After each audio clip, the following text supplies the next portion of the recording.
আজকে আমি আপনাদেরকে ভেজ ফ্রায়েড রাইস বানিয়ে দেখাবো। খুবই সহজভাবে, খুবই কম সময়ের মধ্যে আপনারা ঘরে বানিয়ে নিতে পারেন। তো দেখুন কিভাবে বানাই। প্রথমে আমি এখানে চালটা 10 মিনিট মতো ভিজিয়ে রেখেছি। এই চালটা খুব বেশিক্ষণ ভেজানোর দরকার হয় না, আপনারা যেরকম চাল ইউজ করবেন সেই মতোই চালটা ভিজিয়ে নেবেন। তো দেখুন এখানে আমার লাগছে গাজর, বিনস, ফুলকপি, ক্যাপসিকাম, ড্রাই ফ্রুটের মধ্যে আছে কাঠবাদাম, কিশমিশ আর কাজু বাদাম। এবারে প্রথমে আমি দেখুন এখানে জল নিয়ে নিয়েছি। প্রথমে চালটা আমি ভালো করে ধুয়ে নিয়েছি। তারপরে এখানে গরম জলটা ফুটে এলেই ওর মধ্যে দিয়ে দিচ্ছি তেজপাতা, জিরে, গোটা গরম মশলা, গোটা জিরে, স্টার আনাজ মানে স্টার ফুল, আর দিয়ে দিয়েছি একটা বড় এলাচ। তারপরে জলটা ফুটে গেলে ওর মধ্যে দিয়েছি নুন আর একটু দিয়ে দিলাম রিফাইন অয়েল। তারপরে দেখুন জলটা ভালোভাবে ফুটে এলে আমি চালটাও এর মধ্যে দিয়ে ভাতটা বসিয়ে দিলাম। এবারে সবজিগুলো ভালো করে ভেজে নিতে হবে। তো প্রথমেই কড়াইতে দিয়ে দিয়েছি একটু সাদা তেল, তারপরে ড্রাই ফ্রুটগুলো দিয়ে দিলাম। প্রথমে ড্রাই ফ্রুটগুলোই ভেজে নামিয়ে নিচ্ছি, তারপরে এক এক করে সবজিগুলোও আমি এরকম করে ভেজে নেব। এখানে গ্যাসের ফ্লেমটা আমি লো রেখে ড্রাই ফ্রুটগুলো ভেজে নামিয়ে নিলাম। তারপরে দিয়ে দিচ্ছি ক্যাপসিকাম। এক এক করে এই সবজিগুলো আমি ভেজে নিচ্ছি, একসাথে সব সবজি দিচ্ছি না। প্রথমে আমি ক্যাপসিকামটা দিয়ে দিলাম, দিয়ে সামান্য একটু নুন দিয়ে দিচ্ছি উপর থেকে, যাতে সবজিটা তাড়াতাড়ি সিদ্ধ হয়ে যায় আর ভাজাটাও হয়ে যায়। তো দেখুন একটু হালকা ব্রাউন কালার করে আমি এক এক করে ভেজে নিচ্ছি।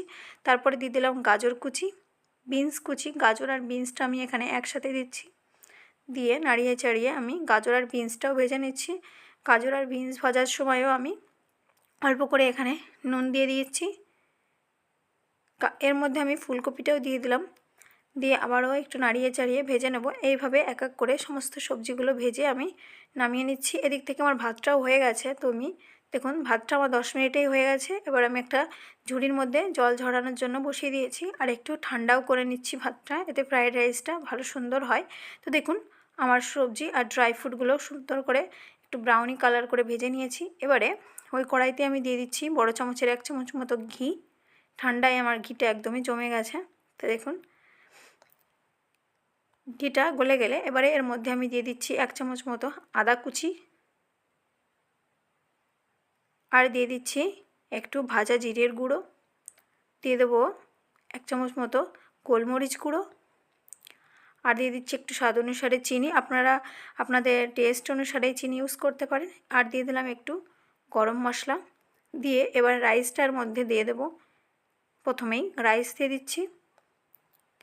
এখানে আমি ফ্রাইড রাইসটা আর ভেজে নিচ্ছি না, এটা আমি শুধুমাত্র মিক্স আপ করবো। তারপরে উপর থেকে দিয়ে দিলাম ধনেপাতা কুচি, আর ভেজে রাখা ড্রাই ফ্রুট আর সবজিগুলো একসাথে দিয়ে আমি ভালো করে কড়াইয়ের মধ্যেই মিক্স আপ করে নেব, যাতে ভালো করে মশলা আর সবজিগুলো মিক্স হয়ে যায়। তো একটা চামচের সাহায্যে, বা আপনারা চাইলে হাত দিয়েও করতে পারেন, এইভাবে দেখুন একটা চামচের সাহায্যে আমি মিক্স করে নিচ্ছি। তো দেখুন মিক্স করে নিয়েছি, রেডি হয়ে গেছে আমার এই ভেজ ফ্রাইড রাইসটা। খুবই সহজভাবে আপনারা ঘরে বানিয়ে নিতে পারেন, খুব টাইমও লাগে না এই ফ্রাইড রাইসটা বানাতে। আর এটা আপনারা চিলি চিকেন বা চিকেন কষা বা মাটনের সাথে সার্ভ করতে পারেন। আমি এটা মাটনের সাথে খেয়েছি। যদি আমার ভিডিওটা ভালো লাগে অবশ্যই লাইক করে দেবেন, আর আমার চ্যানেলটিকে সাবস্ক্রাইব করে দেবেন। Thank you for